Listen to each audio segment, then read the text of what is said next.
Tonight was our anniversary. Not just any anniversary, our 10th. A full decade of marriage. Double digits. I'd spent weeks planning the perfect dinner. Candlelight, his favorite bourbon-glazed steak. The exact wine we had on our honeymoon in Napa, and even the playlist we danced to in our first apartment. He didn't notice any of it. He barely looked up from his phone during dinner. Not once did he say, "This looks great, babe." Not a compliment, not even a fake smile. Just silence and scrolling. I had to ask him twice if he wanted more mashed potatoes, and when he finally answered, his voice sounded detached. Cold, like I was a hotel clerk and he was checking out. Still, I tried. Because that's what wives do, right? We patch holes. We smooth over awkward. We try harder when we shouldn't have to. I told him I'd gotten reservations at the place downtown where he proposed, and he looked me straight in the eye and sighed. That's when it happened. The bomb. He placed his fork down slowly, looked at me with a face so calm it felt rehearsed. I can't keep pretending, Jen. My chest tightened. Pretending what? I asked, already knowing I wouldn't like the answer. I'm in love with someone else. I blinked, laughed a little because it felt like a joke. What? He looked at me with pity, the kind people give stray dogs. I've been seeing her for 5 months. I want a divorce. A full 10 seconds passed before I could speak. You're serious? I whispered. He nodded, like this was some rational Tuesday conversation and not a detonation. I didn't want to hurt you, but it's not fair to either of us. I need to be with her. He needed to be with her. Not me. Not our daughter. Not the life we built. Her. Hi, I'm Jennifer. Jen Turner. I'm 38 years old. From Charlotte, North Carolina, and I've never hated anyone in my life until that moment. Before I go any further, if you've ever been blindsided by someone you trusted, if you enjoy true stories that remind you you're not alone, please subscribe to this channel. I tell everything here. Nothing held back. Now back to that awful night. I stared at the man I had built a life around. 10 years of loyalty, joint taxes, broken washing machines, miscarriages, birthdays, late-night Target runs, and back rubs. He was throwing all of it away for someone he met 5 months ago. I wanted to scream. I wanted to slap him. But instead, I just sat there, frozen in my chair, tasting metal in my mouth from the shock. What about Emma? I asked. His eyes shifted. I'll still be there for her, but she'll understand when she's older. She's 8, I snapped. She won't understand anything except that her dad blew up her home. He didn't flinch. Not once. It was like he'd rehearsed this in the mirror 100 times. I finally asked the question I was afraid to ask. Who is she? He hesitated for the first time. That hesitation told me everything. It doesn't matter, he said. But it did matter. Because deep in my gut, I already knew who she was. I didn't sleep that night. He left shortly after dropping the divorce bomb, muttering something about not wanting to make things worse. I stayed up Googling divorce attorneys, drinking too much wine, and pacing the living room in my robe. Emma was sleeping over at my sister's. Thank God. At 3 a.m., I did something crazy. I logged into our shared T-Mobile account. I shouldn't have. I knew that. But the curiosity burned hotter than shame. I went through his call logs, texts, locations. There she was. The same number, the same woman he'd texted almost every night after dinner. And the name saved in his phone. Melissa W. Not just anyone. Melissa Watkins. My daughter's 3rd grade teacher. Yes, my husband was sleeping with our daughter's teacher. I went numb. So many things started making sense. The sudden interest in attending parent-teacher conferences. The new shirt he wore to the last school event. The way Melissa always smiled at me too much, like a woman trying to hide a secret, but also dying to be discovered. He was willing to burn our family to the ground for her. I didn't cry. I wanted to, but my body wouldn't let me. Instead, I showered, braided my hair with shaking fingers, and sat in the living room waiting for the sun to rise. That morning, I sent Emma off with my sister again, telling her there was a surprise play date. Then I called my best friend, Carla. "Girl," she said, picking up, "you sound like you just saw a ghost." "Worse," I whispered. "I saw my marriage die." Carla came over with bagels, tissues, and way too much lip gloss. She sat on my couch in her usual sweats, eyes wide, listening to everything. When I told her the mistress was Melissa, her jaw dropped. "You mean Miss Watkins?" she shrieked. "The one with the fake lashes and that laugh like she chokes on cinnamon?" "Yes." "Girl. No. No. No." She stood up, pacing. "This is war. You don't cry. You don't beg. You do what strong women do. You flip the script." I wanted to laugh, but my hands were trembling. "He wants a divorce." "Then give it to him," she said, "with fireworks." That night I made a plan. Not to beg, not to argue, but to become unpredictable. He had no idea who he'd just underestimated. But the twist? The very next morning he came back. Not just back, he came crawling. Panicked, sweaty, breathless. And what he said made my heart race in a different way. But I'll tell you what changed in Chapter 2. Make sure you subscribe. You don't want to miss what happened when the man who destroyed me came back, terrified. When he knocked, I didn't open the door right away. I sat there on the couch, staring at it like it was a bomb. 3 soft knocks. Then silence. I didn't move. A minute passed. Then again, knock, knock, knock, but this time louder, desperate. I stood, my heart thudding so hard it felt like it echoed in my ears. I opened the door halfway. There he was. Gray hoodie, sweatpants, no keys in hand, no suitcase, no explanation. Just a man whose face was pale with panic, eyes wide with a storm I didn't recognize. "Jen," he breathed. I didn't let him finish. "What do you want?" He looked past me into the living room like he was checking for someone else. "Can I come in?" "No," I said flatly. "You're not welcome here anymore. I need to talk to you."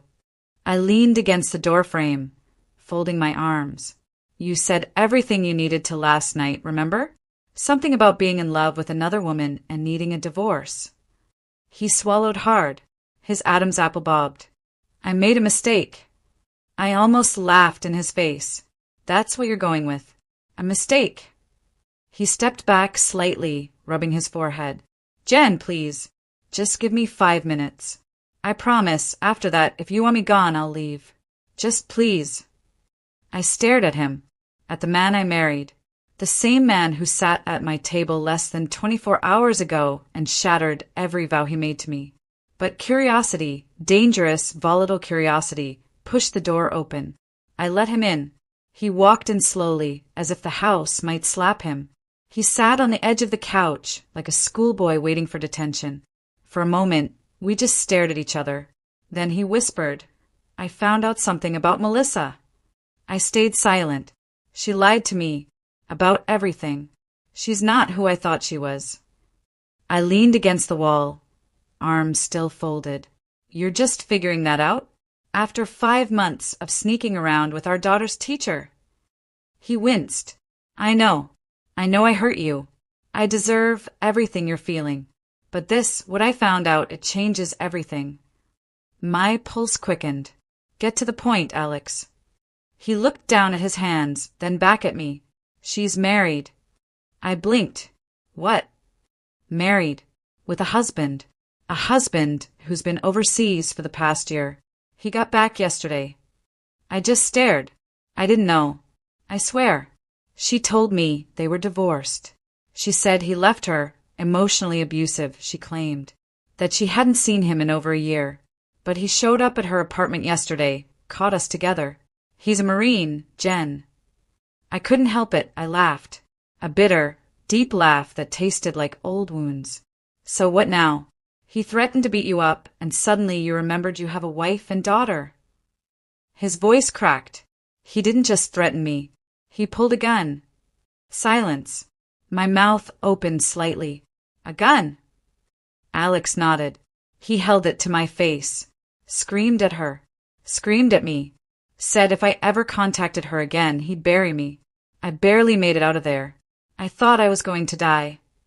For a second I saw it. The fear, the sheer, unfiltered panic still etched into his face. He wiped his eyes, the first tears I'd seen in a year.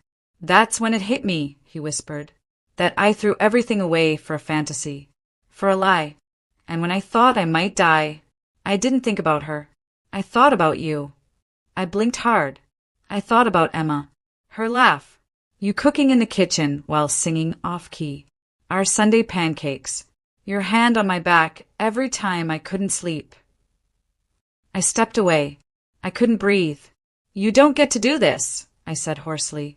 You don't get to come back here because you got scared, because your mistress turned out to be a liar, because suddenly you remember I'm not the worst thing that ever happened to you.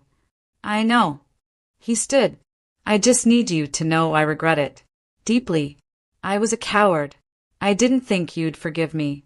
I thought I'd fallen out of love. But last night after I left... Alex, stop. He froze. I spent last night deleting our wedding pictures from my phone. I opened a new bank account. I sat on the bathroom floor wondering how I'd tell Emma that her dad chose another woman over her. He looked shattered. I don't care if Melissa turned out to be married to the damn joker. You still chose her. You looked at me, your wife, and said she was the one you wanted. You burned us for fun. I'll do anything to fix this, he said quietly. Anything. I stepped closer, my voice trembling, but sharp. You think saying sorry makes it all go away? That because life slapped you in the face, I should open my arms again? No, but I can start proving I mean it. I gave him the coldest look I had left. Start by leaving. He hesitated, then walked to the door. Hand on the knob, he turned to me once more. I still love you, Jen. I never stopped. I was just too stupid to realize what love really means. The door closed behind him. I stood there, frozen, empty. I didn't know what hurt more, the betrayal, or the fact that a small, stupid part of me still loved him. But I also knew one thing with clarity. That wasn't enough anymore. Not now. Not after everything. Still, as I stood in the silence of the house, staring at the spot where he had just stood, I felt something rise in me. Not sorrow. Not hope. Strength. He came crawling back, but he wasn't coming back into the same woman's life. Because I wasn't her anymore. I didn't cry after he left. You'd expect tears. Maybe sobbing, throwing things, curling up in a ball on the floor. But I didn't shed a single one. I just stood there, in the exact same spot, staring at the door like I could still see his silhouette burned into it. It was quiet. Not peaceful quiet, hollow quiet. The kind that makes your ears ring. I walked into the kitchen, poured the untouched wine from the night before down the sink, and sat at the table with the half-eaten steak I had cooked for our anniversary. The food was cold. His chair was empty. His napkin was still folded perfectly untouched. It felt like a funeral. But if I was going to mourn something, it wasn't going to be my marriage. It was going to be the version of me who used to believe him. The next day, I didn't answer his texts. I didn't answer his calls. I didn't respond to the long email titled "From the Bottom of My Heart." You know what I did instead? I got up early, showered, did my makeup for the first time in weeks, and dropped Emma off at school with a smile. I kissed her forehead and told her mommy was proud of her. And when I walked past Melissa Watkins in the hallway, yes, her, I didn't say a word. I didn't scream or slap or whisper something dramatic. I just looked at her dead in the eyes and smiled. That smile, that knowing, intentional, bulletproof smile, it shook her. She knew I knew. And that scared her more than any confrontation ever could. By the time I got back home, Carla had already beaten me there. She was waiting on my porch with a Starbucks, a folder, and an energy I can only describe as ride-or-die best friend in full battle mode. She walked into my house like she owned the deed. "Okay," she said, slamming the folder down. "You ready to go nuclear or classy?" I brought options. I laughed for the first time in days. You are way too invested in this. I watched, waiting to exhale. 3 times last night just to prepare, she said. So revenge or rebuild? I sighed and sat down beside her. Right now, I just want to breathe. Without him. Without checking if he's still trying to reach me. Carla nodded. That's fair. But just so, I had a dream last night that you won the lottery and he tried to get you back again. What happened? I asked. You punched him in the throat and bought a beach house in Miami. We laughed so hard we cried. By day 3, Alex was still texting, still calling. At one point, I muted his number so my phone wouldn't light up every hour with new, guilt-ridden paragraphs. But what really pushed me over the edge was what happened on a Thursday evening. I was folding laundry when the doorbell rang. I peeked through the curtain and saw his car. I didn't move. Then I got a text. Alex, I left something on the porch for you and Emma. Just open it when you're ready.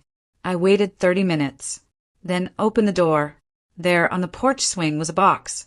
Inside was a photo of us and Emma at the beach, framed. The necklace he gave me on our 5th anniversary. A handwritten letter. I didn't even want to read it, but I did. Every single word. He wrote about how empty his apartment felt. About how Melissa had blocked him. About how her husband left threatening voicemails. About how stupid he felt. How he couldn't sleep. How Emma's laugh echoed in his head. How my laugh haunted him. How he now realized that love wasn't about sparks, it was about staying. He ended it with, I know I don't deserve your forgiveness, Jen. But please don't teach Emma to hate me. Let her remember that even if I failed as a husband, I still want to try to be a father.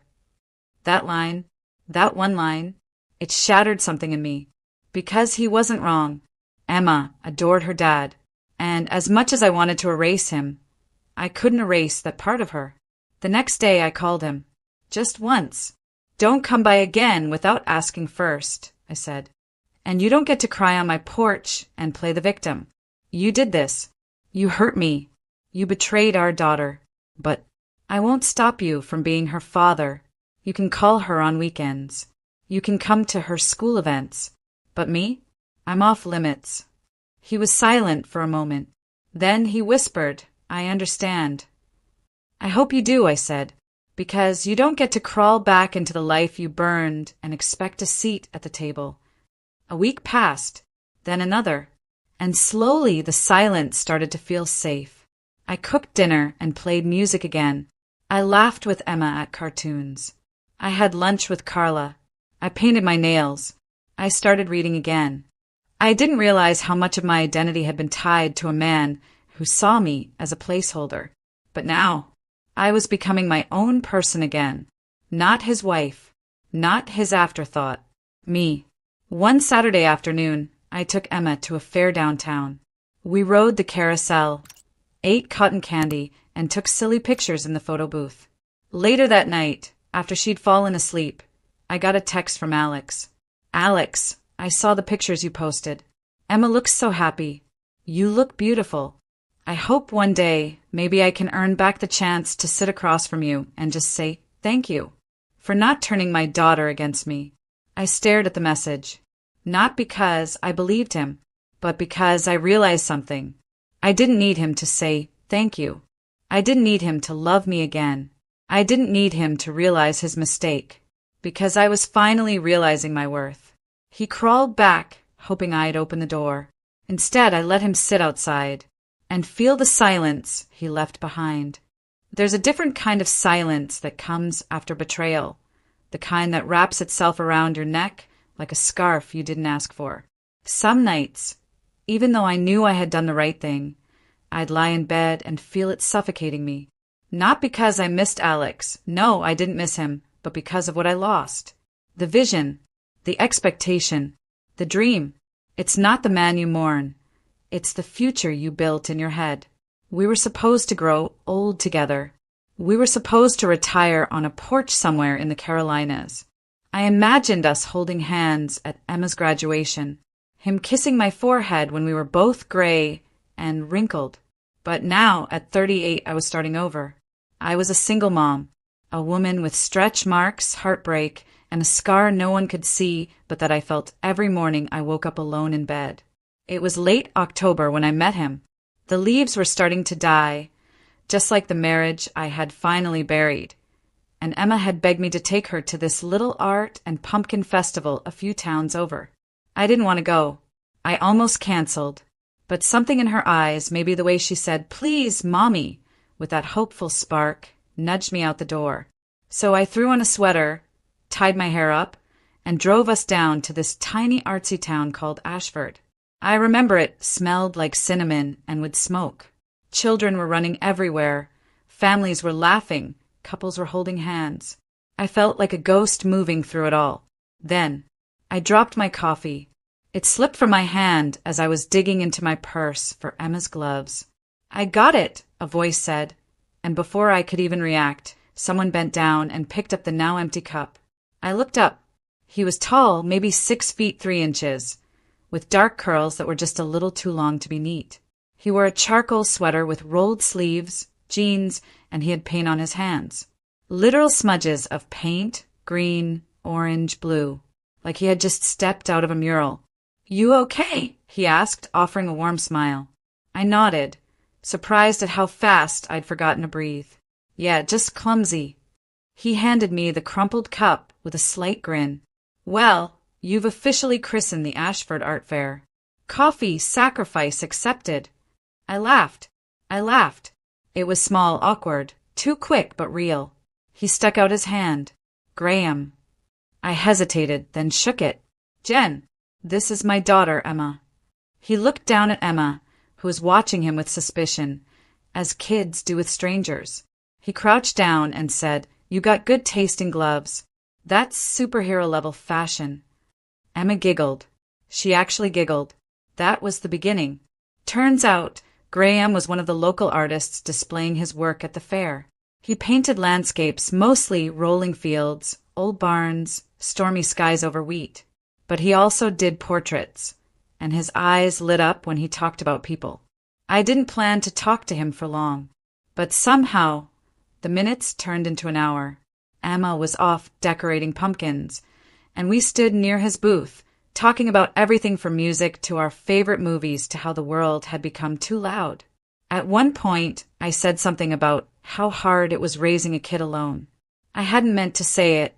It just slipped out. He didn't ask questions. He didn't pry. He just said, "That must be exhausting and brave." Nobody had said that to me before. Not once. I didn't realize how badly I needed someone to see me. Not as the woman who got cheated on. Not as the mom, holding it all together, but just as me. Over the next few weeks, we kept bumping into each other. Sometimes it was intentional. Sometimes it felt like fate. He invited me and Emma to his studio once, just once, to see a painting he said reminded him of us. It was a wide field with one tree standing alone in the center. Strong, slightly bent, but still rooted.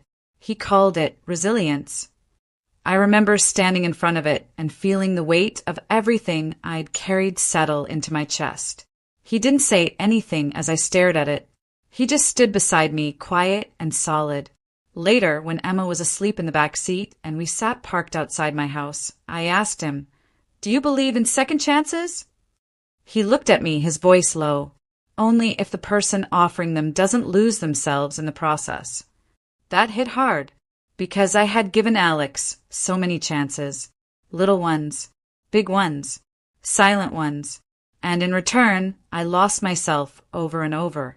But Graham, he didn't ask for anything. He didn't try to rush it. He wasn't perfect, either. He was still grieving a fiancé who passed from cancer 2 years ago. He knew pain, the real kind, the kind that changes your bones.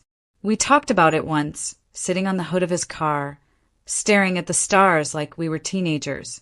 "She taught me that love isn't loud," he said. "It's not fireworks or speeches or drama. It's remembering how someone takes their coffee. It's folding their laundry even when they're being impossible. It's standing in the kitchen at 2 a.m. and feeling safe in the silence." I remember turning my head slowly, looking at him, and realizing my heart had started to beat again. Not just function, but feel. Then Alex found out.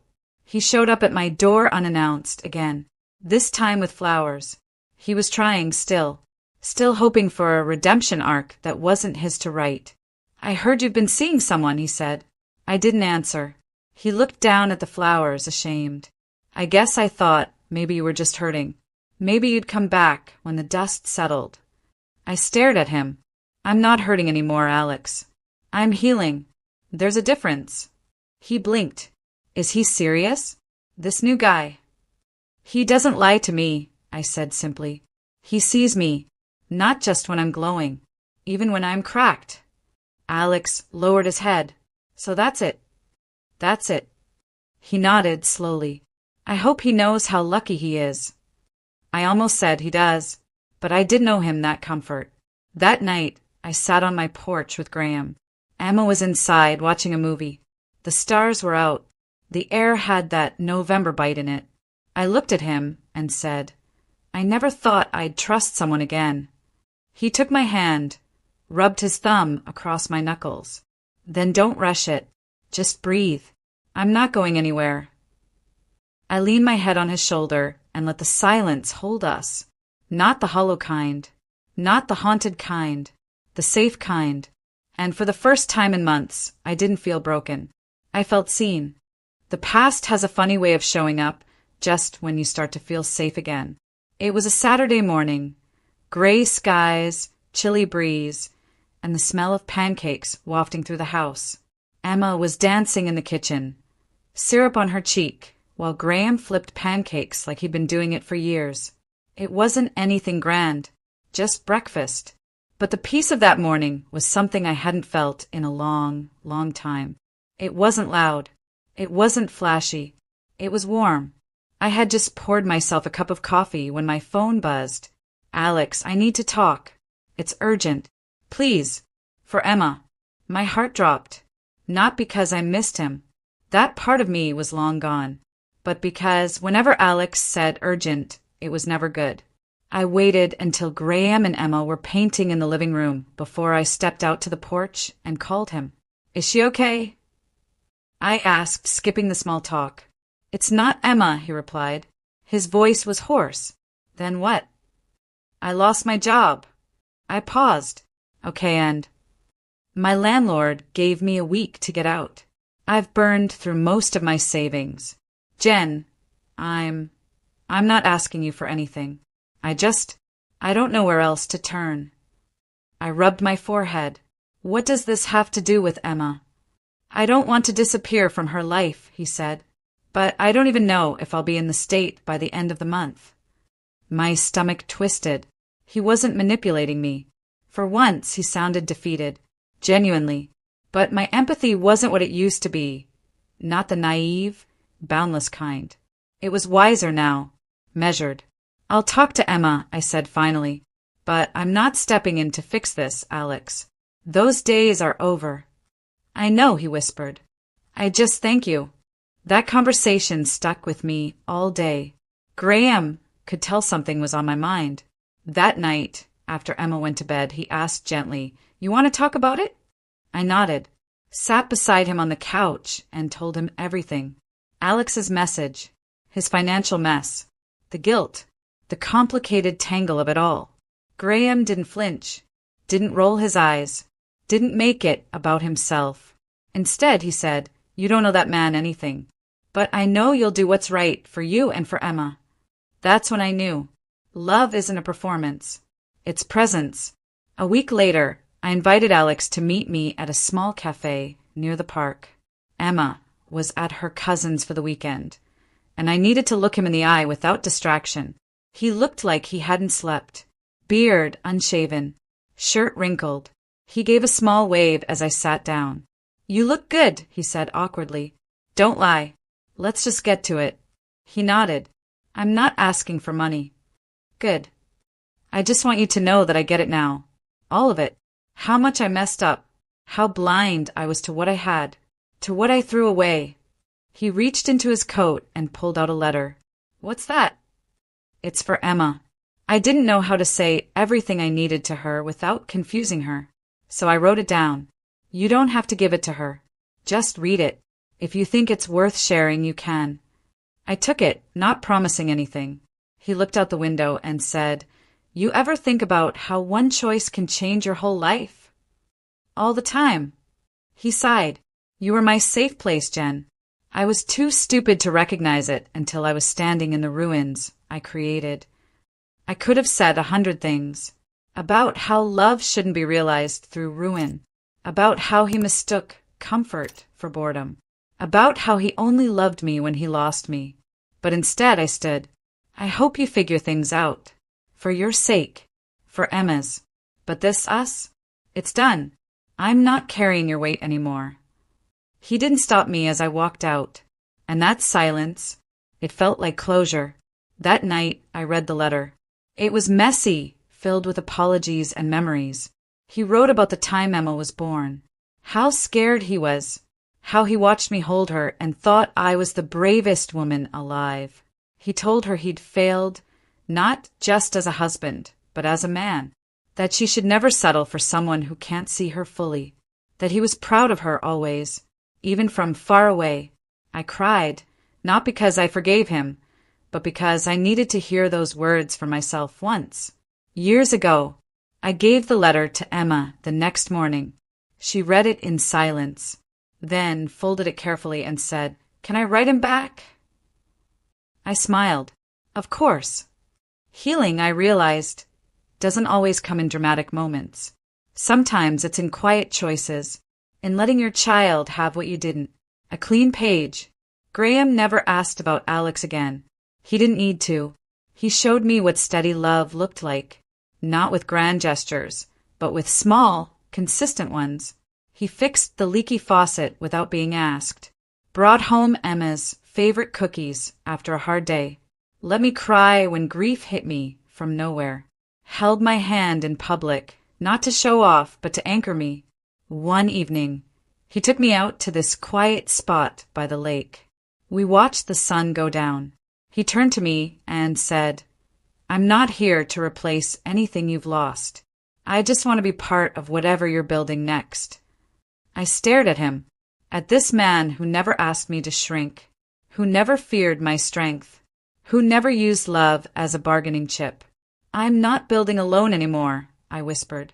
And I meant it. People always ask how you move on after betrayal, how you trust again, how you love again. Here's the truth. You don't just wake up one day and feel healed. You don't just replace pain with peace. You carry both for a while. But slowly the peace gets heavier. It grows. It stretches. Until one day you look at the pain and realize it's no longer steering the car. I'm not the woman I was when Alex sat at our anniversary table and destroyed my world. That woman believed love meant sacrifice. That silence was strength. That loyalty meant enduring anything, even disrespect. But now I know love is partnership. Now I know silence can be cowardice. Now I know that the most powerful thing a woman can do is choose herself, fully, fiercely, and without apology. So if you've been there, heartbroken, blindsided, left behind, please hear me. You are not what someone failed to love. You are not the sum of someone's betrayal. You are not unworthy because someone else couldn't recognize your value. You are whole. You are healing. And you're allowed to choose you. Thank you for following my story. And that wraps up today's story. Now we want to hear from you. Where are you watching from? Drop your city or country in the comments, and let's see how far these stories reach. If this story moved you or gave you chills, give it a like, share, and subscribe for more powerful stories. One last thing, rate the story from 1 to 10 in the comments. Your feedback helps us bring you even better ones next time. Thanks for watching. We appreciate you being part of this storytelling journey.